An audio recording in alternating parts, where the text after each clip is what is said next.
Good morning, Coldwell Banker George Realty. It's so nice to see you all on Zoom today, and we have a few people in the room too. Peter Cam is here, so feel free to shoot your questions out to us if you have any. Today, we're concluding what we started last week, so I'm going to go ahead and share my screen on some residential purchase agreement disclosures.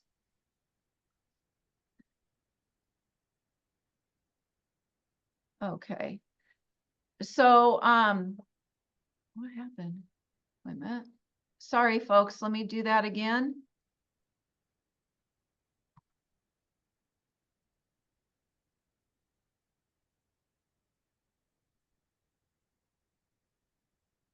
Okay, so I'm going to go over some forms that if you need them, how you use them. So the confirmation of real estate agency relationships, I think, is pretty important. The back of the RPA, if the agent does not fill in their email address or designate a delivery address, then please counter this form in or make sure you get it. And the reason why is because once they've designated a email address on the RPA, then that is, once you hit send, it's delivered. If you don't do that, you're chasing to confirm they delivered it. And I know from experience it happened to me, so I always tell people, make sure you have this. It will populate on the back of the RPA, and I'll show you after we go through all these forms. If they filled in their email address, it automatically considers that their delivery address. If they leave it out, make sure that you get that delivery address, email address, or text or whatever, which I don't recommend text, but they do allow for that. Make sure you counter this form in, because you do not want to chase somebody to see if they got delivery, okay? And I'll show you, again, I showed you last week, but I'll show you again on the back of the RPA, where it automatically defaults to the email that was provided. This is very important. Use of non-standard forms, advisory. So we have some non-standard. We have a CBGR addendum that we have our clients sign. And there is a disclosure. This would be more probably prevalent for other brokerages. Sometimes I'll get an email back saying, oh, we can't sign that form. I just stick the email into SkySlope along with the form, because our client here signed it, maybe theirs didn't. And so this is just a disclosure about use of non-standard. So if you get some forms on your deal, some disclosures that you are not familiar with, that you don't know about, make sure you're running it by Peter, because there could be things embedded in that disclosure that, you know, is not good for your client. And we do not advise that you sign non-standard forms. You know, consult a California real estate attorney, but here we're lucky we have our broker that can look over those forms for you. So be careful. Don't sign forms that you don't know about. Non-standard forms aren't covered by the car. Right. Don't sign non-car forms. If it's something that looks benign, just make sure that it is indeed that. Check it with Peter first, okay? Yeah, don't let the other broker, the opposing broker, force you to sign any forms that you don't Understand. Okay. So Peter said, don't allow the opposing broker to sign any forms that you don't understand. To force you to sign. Force you to sign any forms you don't understand. A simple email that are, you know, that we're not going to sign them, you know, a non-standard form would work, you know. Right.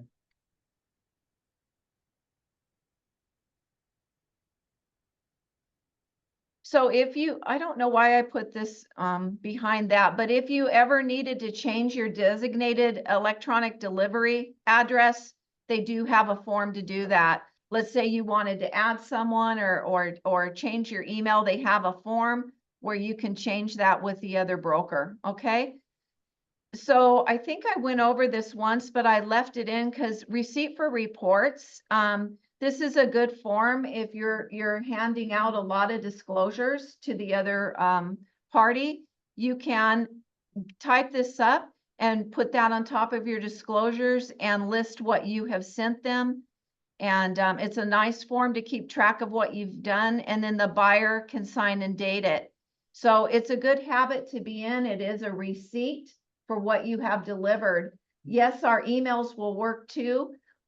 If I'm delivering disclosures on an email, it can be long and tedious because I want to type out what each form is attached. I don't just bam, you know? So I think this form will be a lot easier if we get used to using it so that we have a record. Okay. Modifications of terms for the listing agreement.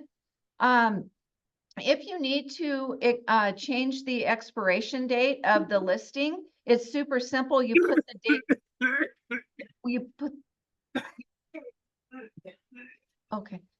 you put the date here, or if you're going to be changing the listing price or anything like that, the modifications of terms for the listing agreement, this is how you modify the listing agreement.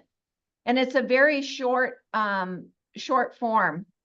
Okay, so anything that you're modifying, you're going to type in here. Normally, all I see is it's either the expiration date or the price, okay? So these are simple to use. The principal of the property will sign it and the agent. So request for repair. I want to go over just a little bit. I'm not going to go in depth on the form, but there's a couple of things that I've seen lately. When you're preparing a request for repair, you can ask at that point that the seller pay for section 1 or 2. Before, long ago, that used to be right in the offers, but now if people put it in, it's usually they check other and ask for that.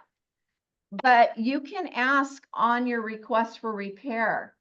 And I think somebody in here was saying, what if they already told us that it's as is and all that? Yeah, that's okay. The contract is already an as is contract. You can ask, it's not going to hurt.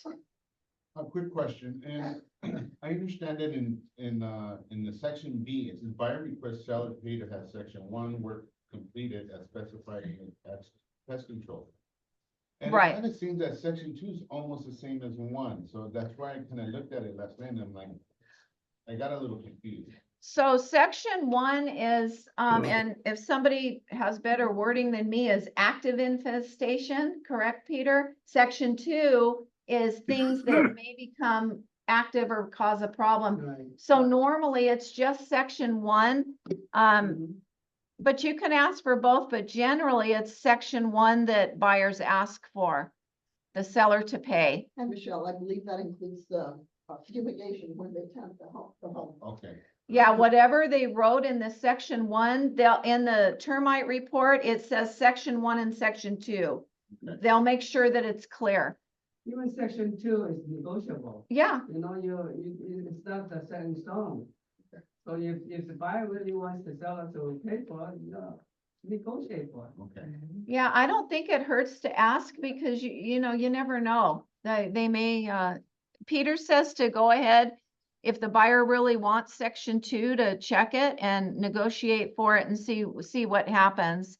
So you'll see here seller, that the buyer requests a credit, and then you would put that here at close of escrow, or you can check that the buyer requests that the seller modify the purchase price. So the one thing that I want to make sure, there is an FHA VA section here. You can check it that the buyer's going to pay, because sometimes the lender on these types of loans, there are certain requirements or repairs that they, yeah. Yeah, like one house I sold, the seller really didn't want to do section 1, but the lender, the VA lender required it. So we went ahead and did it, just, you know, to make sure the deal would close. Okay.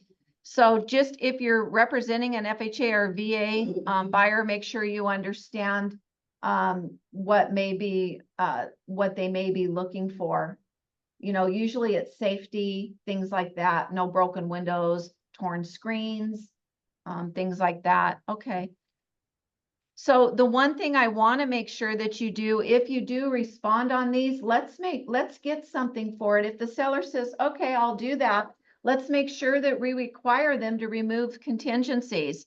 So you see right here, it says if seller agrees to all of buyer's requests, some of the buyer's requests and buyer accepts partial agreement below, so they can do a partial agreement, and the buyer removes the investigation a contingency on the property except the following.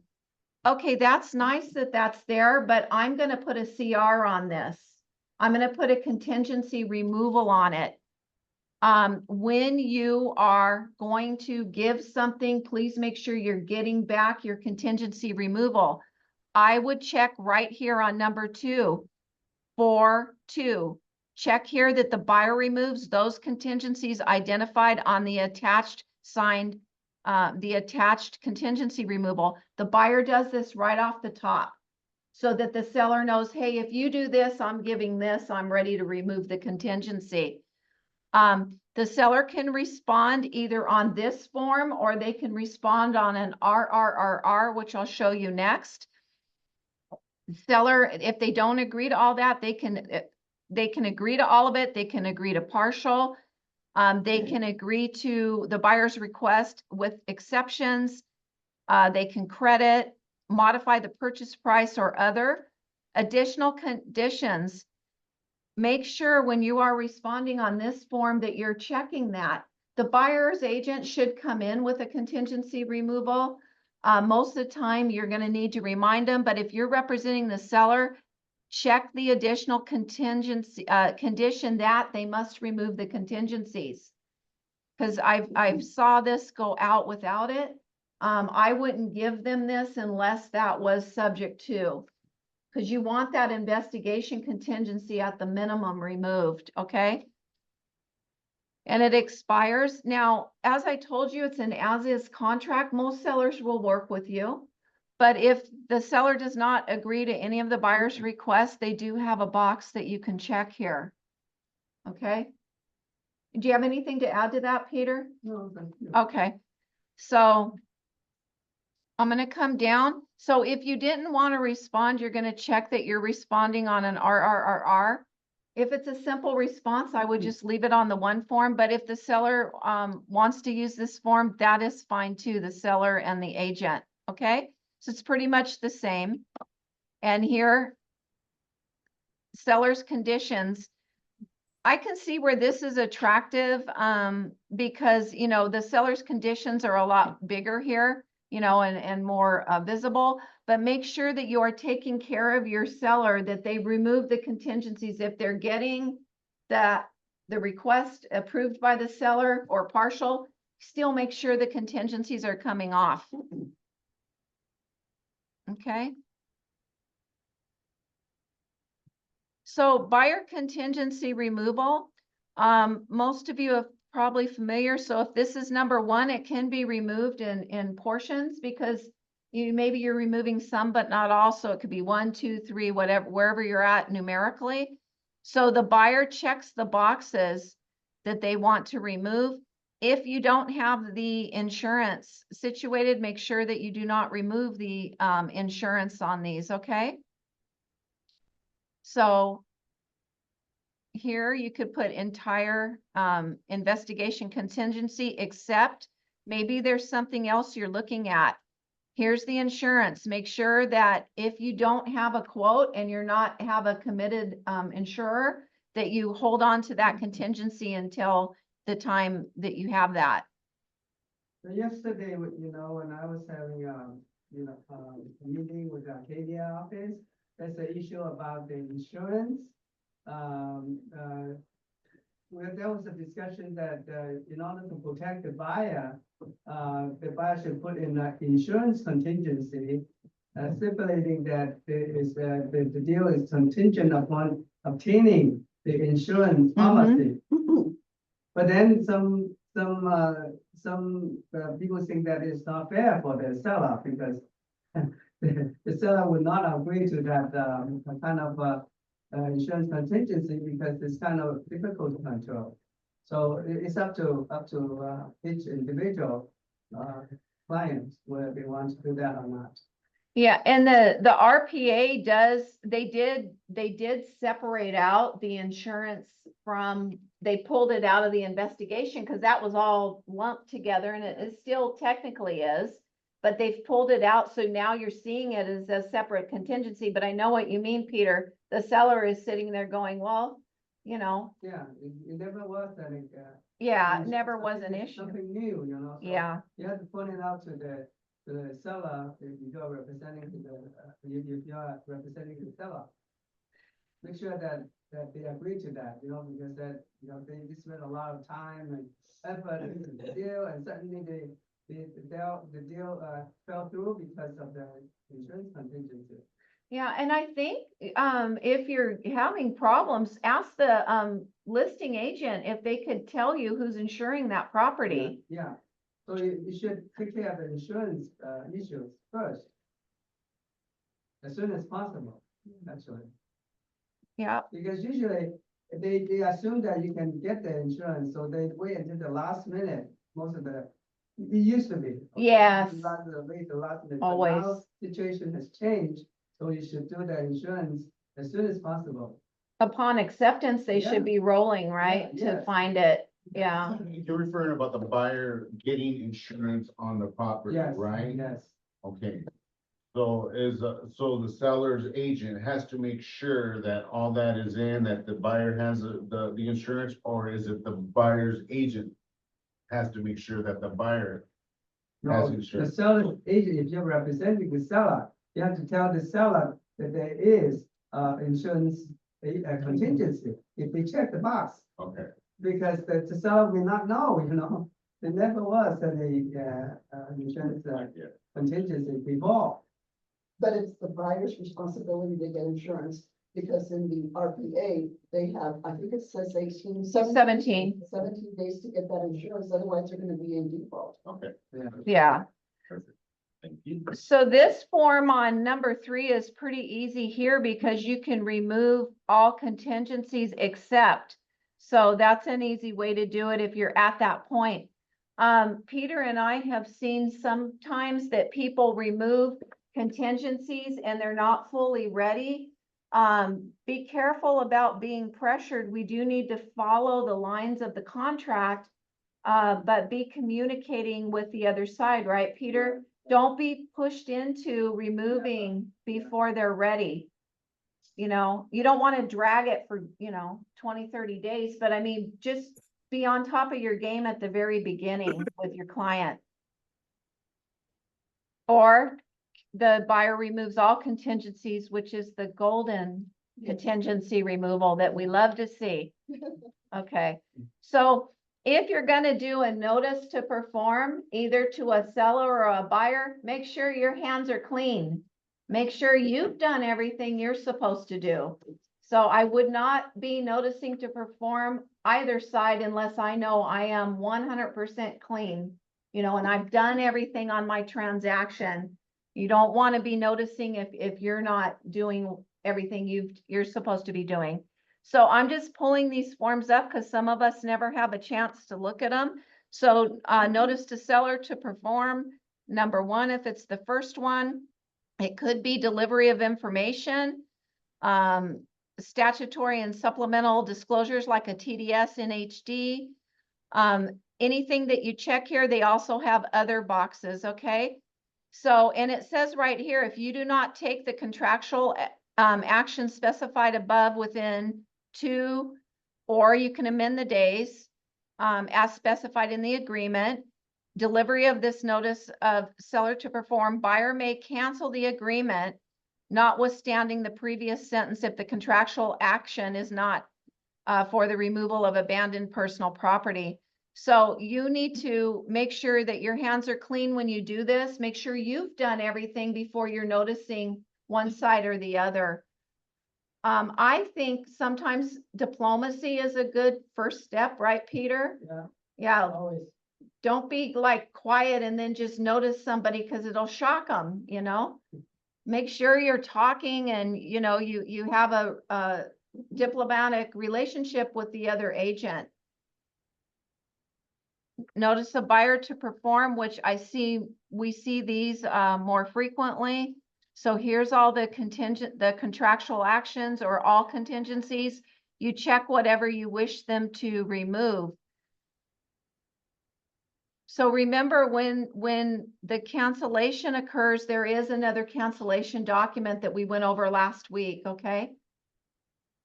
And that if you cancel them and they're still in their, contingency period, which they will be, they will be entitled to get their deposit back if they still have that contingency open, okay?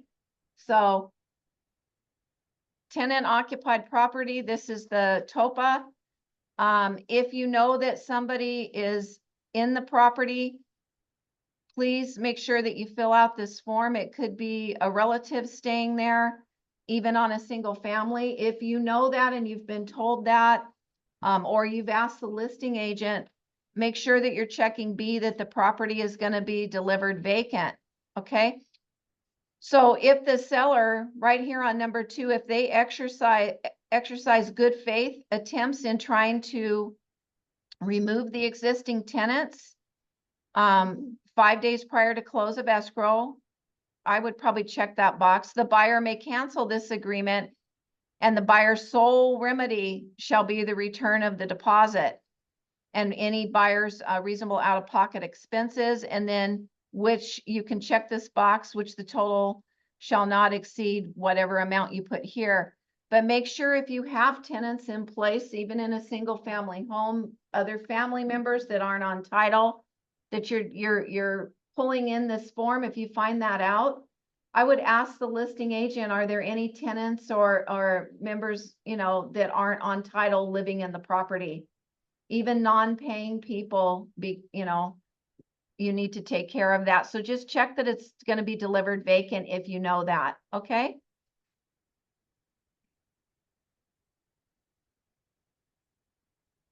So the SIP is important. It's a seller license to remain in possession addendum. If the seller does a close of escrow plus 3 days, you would need this form. It is for even if they stay 1 day over close of escrow, because it is an agreement about that. This form is intended for possession of 29 days or less. If they are staying over 29 days, you need a residential listing agreement after the sale. I think it's RLAS. I did not pull that in because it's a long listing lease contract. But just remember, even if it's COE, close of escrow plus 1 or 2 or 3 days, make sure the SIP is filled out and executed by everybody. The seller is granted a license to remain in possession of the property for however many calendar days, okay? And then if there is any money involved, this form will let you insert that, a per day charge.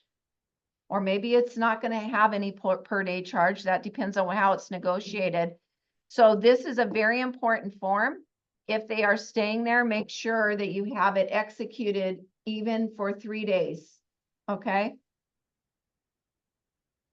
Now, the other agent that is having the seller remaining in possession, in theory, they should be filling this out and then letting you review it. But if they're not doing it, then you're going to need to jump on it, well before close of escrow. So if the other side is like, hey, we need to stay, or it was maybe written into the contract, if it was already written into the contract, get this form right away. If they come up with this later that they need 3 days to move or whatever they're doing, and the other side didn't submit it to you, you go ahead and fill it out and get it done. Okay, just to be safe. If you need help. Sometimes it's a good idea to have some money in the escrow account, until the seller, they pay the property totally. So Peter said that it's a really good idea to reserve some escrow money in the escrow account until the seller vacates that property completely.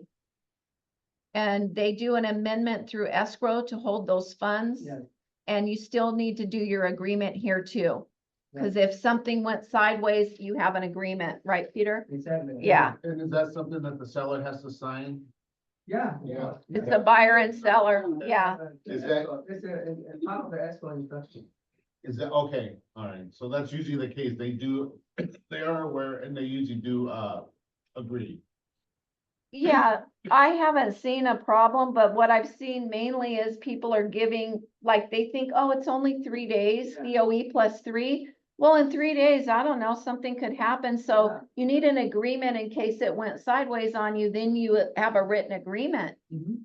And you have, like Peter said, suggested the funds in escrow. Yeah. So this form populates with rent cap and just clause addendum, the SIP does.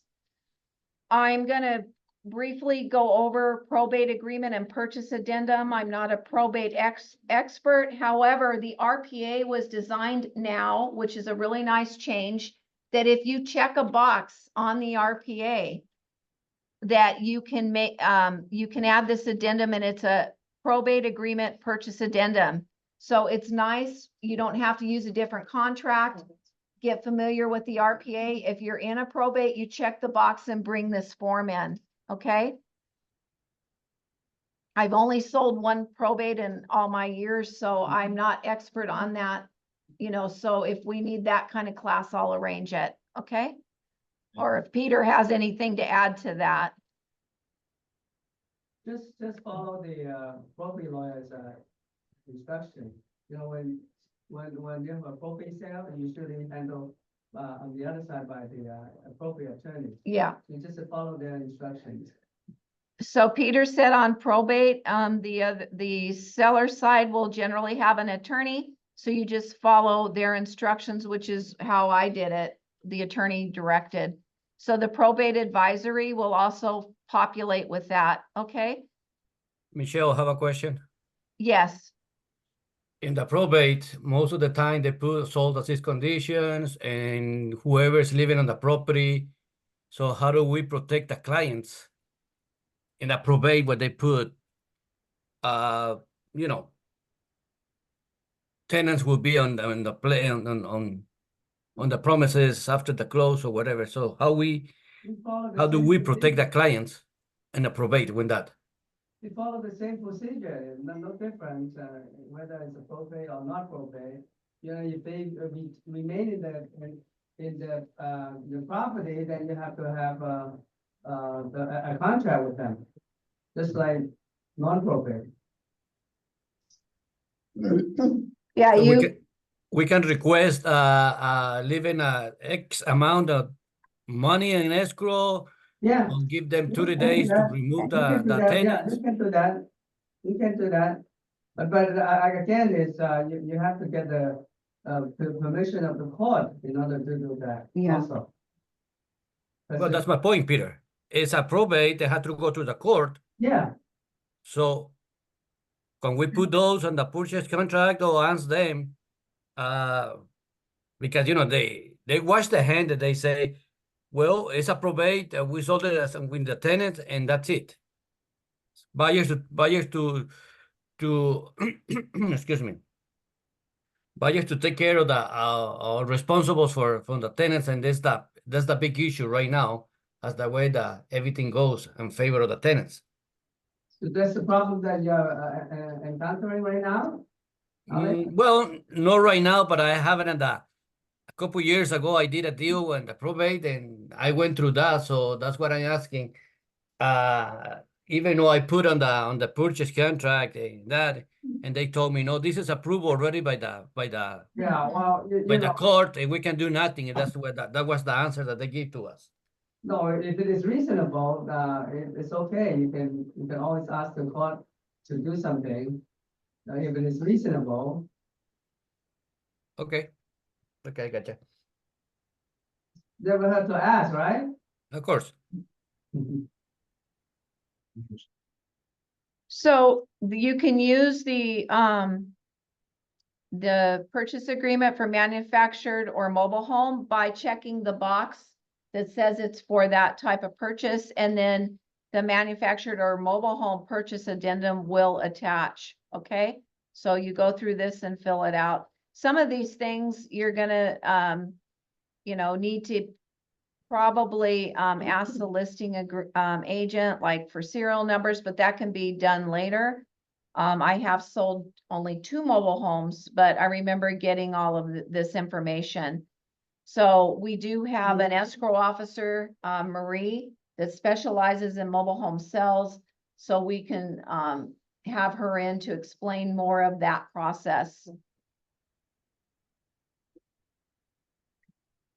So we talked about the septic inspection and well, form. Most properties hopefully don't have this, but we bring it up again because we want to make sure that even if you think there's no way any of that's there, there could be an abandoned septic tank. I have heard of that where it was abandoned. They were already connected to the street. When they put the big digger in the backyard to put a pool, they hit metal. Okay, it was an abandoned tank, so there was a lawsuit. So make sure that you're asking these questions of the seller when you take a listing, right, Peter? Yes, definitely. We had a So- lawsuit on that and we lost. So Yeah. Peter says we had a lawsuit on a septic tank and we lost Disclosure, $100,000. $100,000 settlement. So make sure that this may not be something that you'll be using, but I recommend when you talk to the seller that you are saying, okay, does any of this apply to you? Bring this form with you to remind yourself to ask. Once they tell you no, put the date, the time, and what the seller said on this form. You're not giving it to anybody, but you're documenting the conversation that you asked. And then you put that in your file because you did ask, So okay? basically, you're just covering your own tush. Yeah, well, and making That's sure, Making sure, Making right? sure, Yeah. of course, yeah. yeah, And the physical, usually the physical inspection does not No, cover the That's right. septic tank. Okay, so you have to make a special inquiry into that. yeah. So take this form with you on your listing appointment and then document that they said that, if it was no on all of this, just put the date, the time, who you talked to and what they said, okay? And then stick it in your file, put it in miscellaneous, please, on our Sky Slope, so we will have it too. So I'm gonna go over just a couple of our company forms. We do require the addendum to real estate purchase agreement and joint escrow instructions. We've all been familiar with this form. It is on our website. Now, if another brokerage said, I'm not gonna sign that, that's fine. Put their email into our Sky Slope along with the form that our party signed, okay? So commission sharing agreement, super important. If you are working with another agent in the office, we have created a form so that you're all aware of, how the commission's gonna be split. So make sure that you guys execute this. We've put it in our, the forms section of our website for you. Make sure you have it documented in writing if you're working with somebody, in the brokerage. Michelle, Alex, again, a question. And disclosure of the company, are we still charging that 200 and what is 200 and something dollars to our clients? Yes. 1.5, yeah. $295, yes, that's in the $295. form. Yeah. Uh-huh, We're still charging that money? Yes, yes, Okay. On both parties, right? Buyer and seller. no, You know? just our client. Yeah, we don't charge the Yeah. outside broker because they have their own TC. Yeah. Yeah. So the buyer's disclosure and acceptance of the home inspection, this is also on our website. If you give somebody that inspection report, make sure that they've acknowledged that they received the inspection report, okay? If you need to do an English ad, these go over to Jenny and her email is right here in our Arcadia office. You fill it out, make sure that you have everything filled out for her and email it over. And they have a Chinese ad form, fill it out, and Jenny will take care of that. The MLS does have change, status forms, correction forms.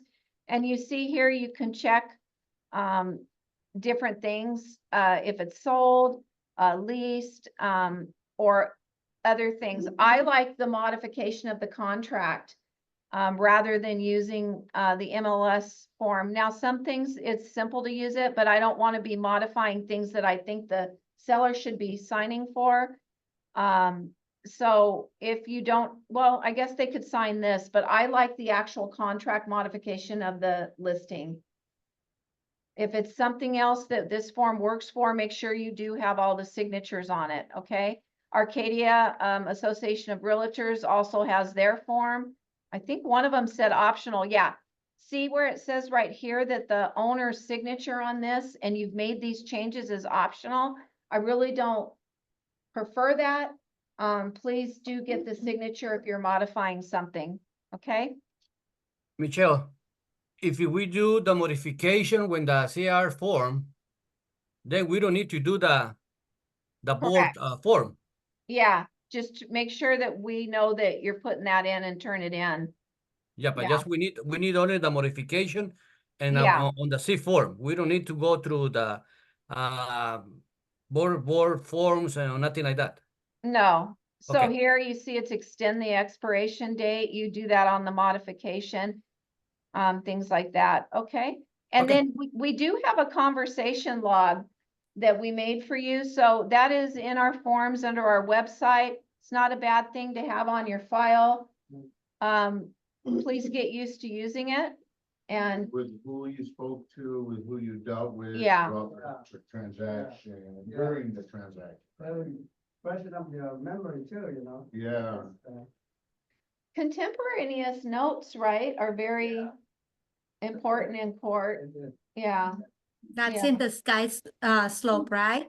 No, this is in our website under agent forms. Oh, okay. Yeah. Thanks. And then last, I think this is the last form. This is our new revised Superior Sign Order form. So when you get it, I think you turn it into the listing coordinator, front desk, Therese, over in Arcadia, and Jacqueline in Alhambra. Okay, Yeah, so, it's important that you're familiar with the signed policy of our company. okay, Yeah, because we give you a certain allowance for the residential signs as well as for the commercial signs. But if you have to do it, you know, accustomed to your desire, you have to pay for it yourself. Okay, yeah, so this is for signs, they post in the front lawn. Yes. Oh, well, Banker, Right. okay. I know, I know some agents do have their own sign. Yeah, and if they make a mistake of removing the sign and transferring the sign, it's on the agents, okay? Companies are going to be responsible for alterations or for transfer or removal of the sign. So, okay, they handle pretty much this if we go through here, right? Yeah, if you can go through the superior sign, but you know, certain things that they have to pay for themselves. Make sure that you read the sign policy. Of the company. yeah, so we'll pay to within a range, you know, if you're way far out, then we need to get a quote from, you know, how much the additional is, because we have caps on commercial installation and residential, but let's say you're going 75 miles out, right? We need to find out the additional cost on that. Okay, so things like that. Does anybody on Zoom have questions for Peter? There's quite a few of you there. Are there any questions? Yeah, Michelle, this is Doug. Excellent class. Thank you so much. I do have a question on the rent cap. It pertains to California law. What about if there's local laws? Are we required to notify if we know, yes, but do we have to research if we know that local law has a stricter rent control? Yeah, you have to do your own research. It's different from city to city. So it's our duty to research it and find out what it is. Yes, yeah, Okay. but the just cause and rent control disclosure, you have to give it to to their tenants. Yeah, but it seems to allude more to California law. It is California law. Yeah, but local laws might be stricter. Yeah, but I'm talking about the disclosure. The disclosure is, yeah, it's mandatory for all tenants, and for the single family residents and, one to 4 units. Yeah, but then we should also put in like an addendum or something that we're in the city of LA and there's a stricter rent controller, Pasadena or one of those. Of course, yeah. Yeah. But nevertheless, even for the less restricted area, you have to do the disclosure to the rent control and the just cause for all the tenants. Right, thank you. Yeah, you're welcome. Even if. Good class, Michelle, good class. exclusion- Oh, thank you, Doug. Even there, if there's an exclusion, if the landlord does not fall under rent cap, there's a box that they would Yes. check, but make sure you know that an attorney has advised them they're excluded. You Right. still have to provide the Yeah, form. you still have to. Doesn't matter. Right. Everybody gets it. Every city varies, right, depending on they have their own rules. Yeah, but the disclosure itself in the applies for all. It's different when you do the eviction procedures and, the just cause to remove the tenants, those are different, but the disclosure itself, you have to give it to the tenant. Michelle, in that disclosure, it mentioned that we are not rent control specialist or something like that to protect ourselves. Yeah, I think it says consult with an attorney. Let me look. I have a copy here. Yeah. Cause eviction or actually, it's not just eviction attorney, but a California real estate attorney would be the best. Right? If something goes haywire. Yeah. Hang on, rent cap. So they do have a notice of exemption in the middle if it is indeed exempt.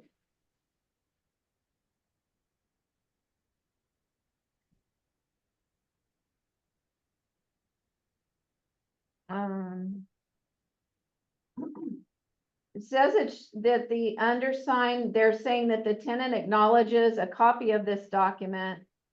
I will have to read the whole thing to see if there's something exempting the agent.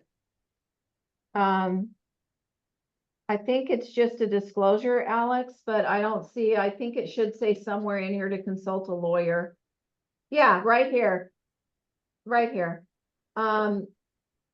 This property may be subject to local rent cap and just cause eviction controls, which impose additional restrictions.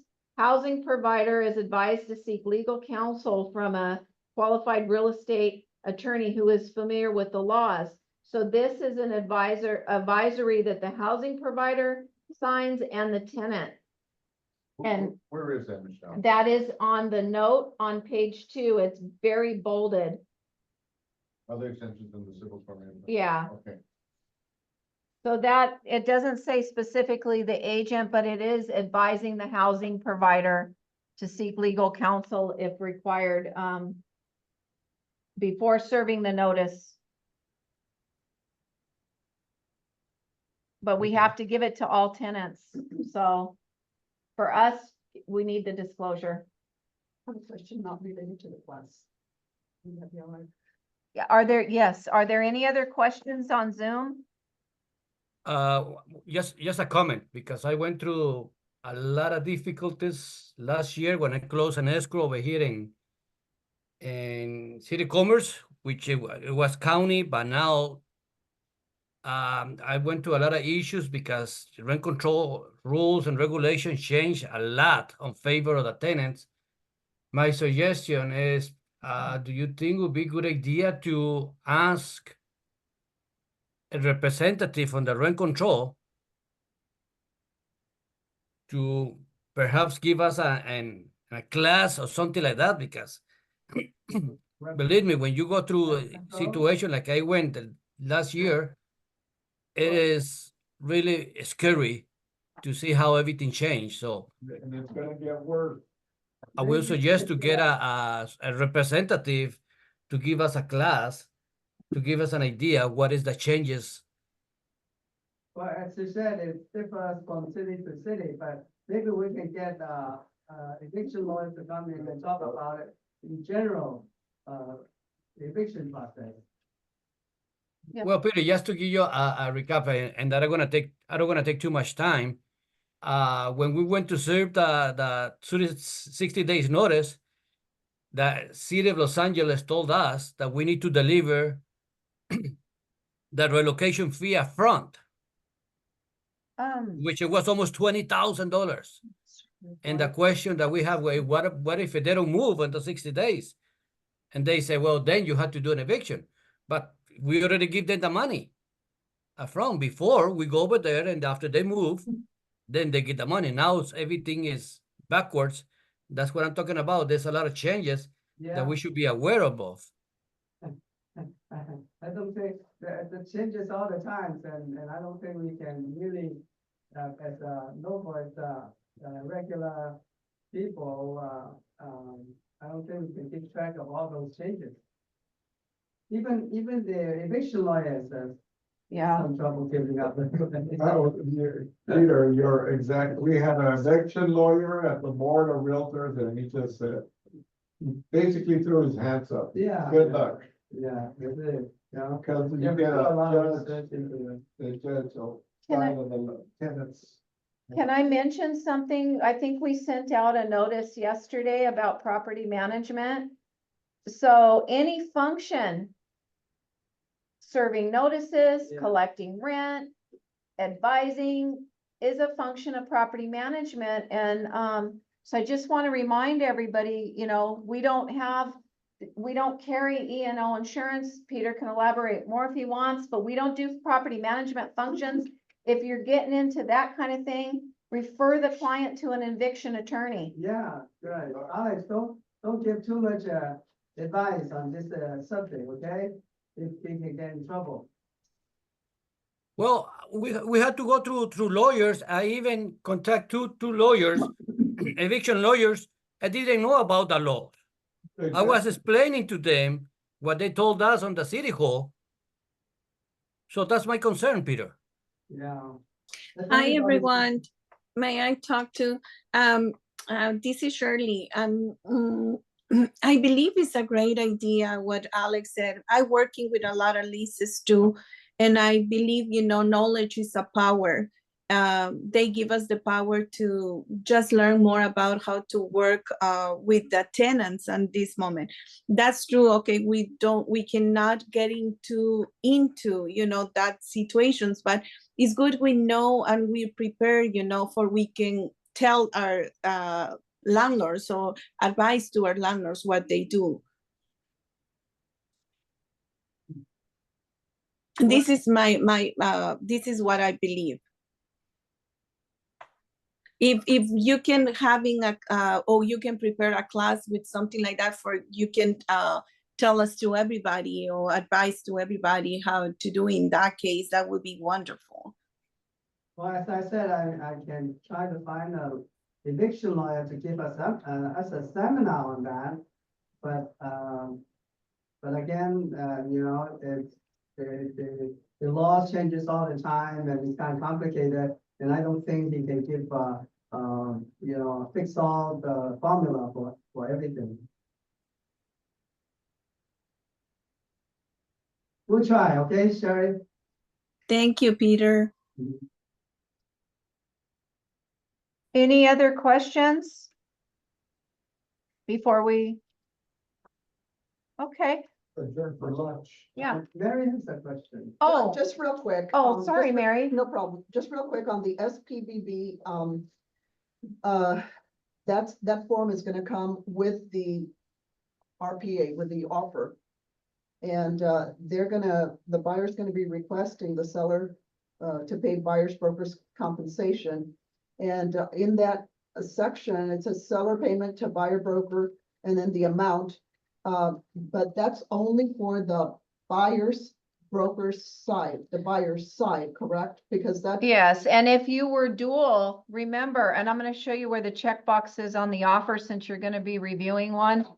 If you're dual, because your listing agreement only covers your commission, you as the listing agent, now becoming a dual agent, are also under, you need the commission agreement with your buyer, and you need to submit the offer with an SPBB if you're dueling. Okay. They should be checking if the agents are bringing that in. It is box G3 on the grid, G3. They need to check that box and attach it. Okay, Okay, thank you. yeah, right here. Is everybody else okay on the commission stuff before we adjourn? Next week, we have the final, the disclosure, right? Yeah, we're gonna do just some catch up on bits and pieces of disclosures. We've done the bulk of them, but we'll go over a few more. And if there's any questions at that point on the commission, or you've been out on the field and you have any issues, of course, call right away. Or bring it up in the class so everybody benefits from your experience and we can answer, okay?